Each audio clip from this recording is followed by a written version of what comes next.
এখন। জি জি জি আচ্ছা ভাই, ফেরেশতারা মানুষের আকার ধরতে পারে, জিন মানুষের আকার ধরতে পারে, শয়তান মানুষের আকার ধরতে পারে, আল্লাহ কি এই ক্ষমতার অধিকারী না? আল্লাহ আকার ধরতে পারে না? আচ্ছা শুনেন, আল্লাহ পবিত্র কোরআন কারিমের মধ্যে বলেছেন যে লাইসা কামিথলি শাইউন ওয়া হুয়াস সামিউল বাসির, যে আল্লাহ সুবহানাহু ওয়া তাআলা কোনো কিছুর মতোই না। ওয়া হুয়াস সামিউল বাসির, তিনি সব কিছু দেখেন এবং শুনেন। আল্লাহর সিফাত কখনো মানুষের সিফাতের মতো হবে না, আল্লাহর সিফাত কখনো ফেরেশতার সিফাতের মতো হবে না।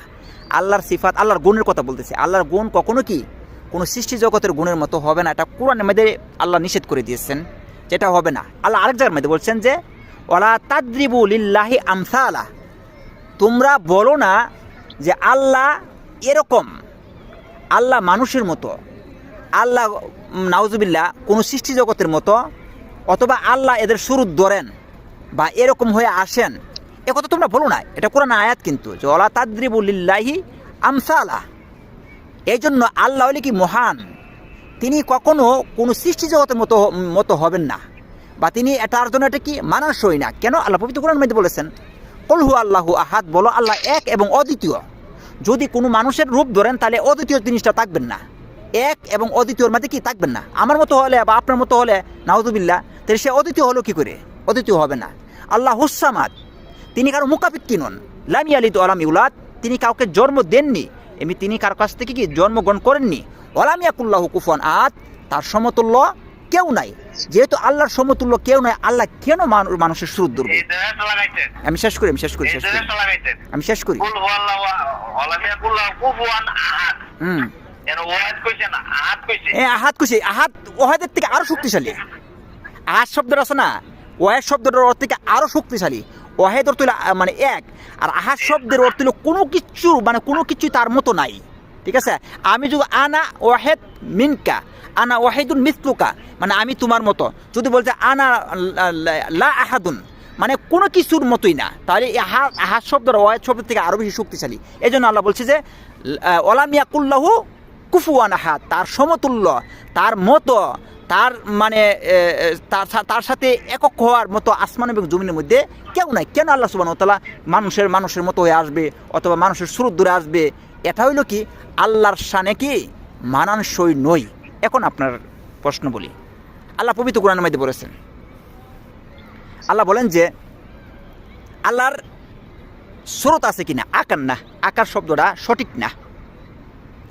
আকার শব্দটার অর্থ হলো শেকেল, শেকেল না। সুরতের কথা মানে পবিত্র কোরআন কারিমের মধ্যে বলেছেন, হাদিসের মধ্যে বলেছেন। তা আল্লাহ সহিহ মুসলিমের হাদিসের মধ্যে বলেছেন ইয়াতি ইয়াউমাল কিয়ামাতি সূরাতিহি, আল্লাহ সুবহানাহু ওয়া তাআলা কিয়ামতের দিবসে তার সুরত নিয়ে আসবেন। আল্লাহ সুবহানাহু ওয়া তাআলা কিয়ামতের দিবসে তার সুরত নিয়ে আসবেন। তাহলে বোঝা যাচ্ছে কি আল্লাহর সুরত আছে। সুরত শব্দটা আর আকার শব্দটা এক না, এর মধ্যে কিছু পার্থক্য আছে। এখন আমার প্রশ্ন হলো যে আল্লাহর মানে সুরত আছে কিনা বা আল্লাহর অস্তিত্ব আছে কিনা? হ্যাঁ আছে। যেমন আমার পবিত্র কোরআন কারিমের মধ্যে বলেন যে আল্লাহ বলেন যে ইয়া ইবলিসু মা মানাআকা আন তাসজুদা লিমা খলাকতু বিয়াদাই, হে ইবলিস তুমি কেন এই আদম আলাইহিস সালামকে সিজদা করলে না? অথচ আমি আল্লাহ সুবহানাহু ওয়া তাআলা আদমকে আমার দুটি হাতের মাধ্যমে তৈরি করেছি। তাহলে বোঝা যাচ্ছে কি আল্লাহর দুটি হাত আছে। কিন্তু আল্লাহ পবিত্র কোরআনের মধ্যে বলেছেন যে আল্লাহর হাত আল্লাহর হাতের মতোই, আল্লাহর হাত কোনো সৃষ্টি জগতের মতো না। কেন? আল্লাহ বলেন যে লাইসা কামিসলি শাইউন ওয়া হুয়াস সামিউল বাসির, সাবধান, খবরদার, তোমরা এ কথা বলবে না যে আমার মতো কোনো কিছু আছে আসমান এবং জমিনের ভিতরে, এ কথা বলতে পারবে না। লাইসা কামিসলি শাই, কোনো কিছুই নাই। ওয়া হুয়াস সামিউল বাসির, আল্লাহ কি? আল্লাহর সাম আছে, আল্লাহর বাসার আছে, কিন্তু আসমান এবং জমিনের ভিতরে কোনো কিছুই নাই। শাইউন শব্দের অর্থ হলো নেকারা। মানে আরবি ভাষায় নেকারা কাকে বলে? আরবি ভাষায় নেকারা শব্দের অর্থ হলো যা আসমান জমিনের মধ্যে যা কিছু মানে সৃষ্টি করেছেন সমস্তকে ইন্ডিকেট করেছেন শাইউন শব্দের মাধ্যমে। আল্লাহ শাই, আল্লাহ কোনো একটা কিছু, কিন্তু তার মতো আসমান এবং জমিনের মধ্যে কোনো কিছুই নাই। আল্লাহ সুবহানাহু ওয়া তাআলা পবিত্র কোরআন কারীমের মধ্যে সূরা যুখরুফের মধ্যে এই কথা বলেছেন। এই জন্য আল্লাহ সুবহানাহু ওয়া তাআলা আপনার এই কথা বলতে হবে যে আল্লাহর হাত আছে দুটি, কিন্তু ওয়ালাইকুম সালাম, জি বসেন, সমস্যা নেই, জি সমস্যা নেই, জি বসেন। আচ্ছা, তাহলে বোঝা যাচ্ছে কি আল্লাহর হাত আছে। পবিত্র কোরআন কারীমের মধ্যে এমনকি দুটি হাতের কথা বলছে, আরেক জায়গার মধ্যে দুটি হাতের কথা বলছে। যেমন কাফেররা বলতো, মানে খ্রিস্টানরা ইহুদিরা বলতো যে আল্লাহর হাত ইয়াদুল্লাহি মাগলুলা, আল্লাহর হাত বন্ধ হয়ে গেছে। কেন বন্ধ হয়ে গেছে এই কথা বলতো? ইহুদিরা কারণ বলতো যে নবী মুহাম্মদ সাল্লাল্লাহু সাহাবারা গরিব ছিল, নবী মুহাম্মদ সাল্লাল্লাহু মানে অনেক সময় তিনি না খায়া থাকতেন, এই জন্য বলতেন যে নবী মুহাম্মদ সাল্লাল্লাহু আল্লাহ পছন্দ করে না, তার সাহাবাদেরকে আল্লাহ পছন্দ করে না, আল্লাহ মুসলমানদের জন্য আল্লাহর হাত বন্ধ করে দিয়েছে। তখন আল্লাহর রাসূল আল্লাহ সুবহানাহু ওয়া তাআলা বলেন যে বাল ইয়াদাহু মাবসুতাতানি ইউনফিকু কাইফা ইয়াশা, হে ইহুদিরা তোমরা জেনে রেখো যে আল্লাহর দুটি হাত সদা প্রশস্তিত, তিনি তার নিজের ইচ্ছা মতো মানুষদেরকে কি মানে দান করে থাকেন। তাহলে আল্লাহ বোঝাতেছে পবিত্র কোরআন কারিমে বলছেন আল্লাহর দুটি হাত আছে, কিন্তু মনে রাখতে হবে লাইসা কামিসলি শাইউন, আল্লাহর মতো কোনো কিছু নাই।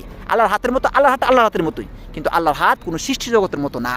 এটা পবিত্র কোরআন কারিমে বলছে। আরেক জায়গার মধ্যে বলছে ওয়ালা তাদরিবু লিল্লাহি আমসালা, আল্লাহরকে তোমরা উদাহরণ দিও না যে আল্লাহ অমুকের মতো, আল্লাহ তুমুকের মতো, আল্লাহ এই আল্লাহ সেই, এই উদাহরণ দিতে পারবে না। কেন উদাহরণ দিতে পারবে না? কারণ আল্লাহ পবিত্র নিষেধ করেছেন। এখন আমি প্রশ্ন করি, একটা পিঁপড়ার হাত একটা মানুষের হাত কি এক না? এক না। একটা ইঁদুরের হাত একটা মানে গরুর হাত কি এক না? এক না।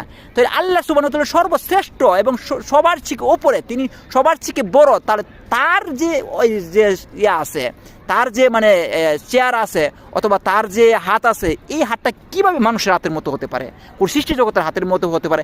এটা একটা অযৌক্তিক একটা কথা। তাহলে বোঝা যাচ্ছে কি আল্লাহ স্রোত আছে, কিন্তু আল্লাহর মতো কোনো স্রোত আসমান এবং জমিনের মধ্যে নাই। জি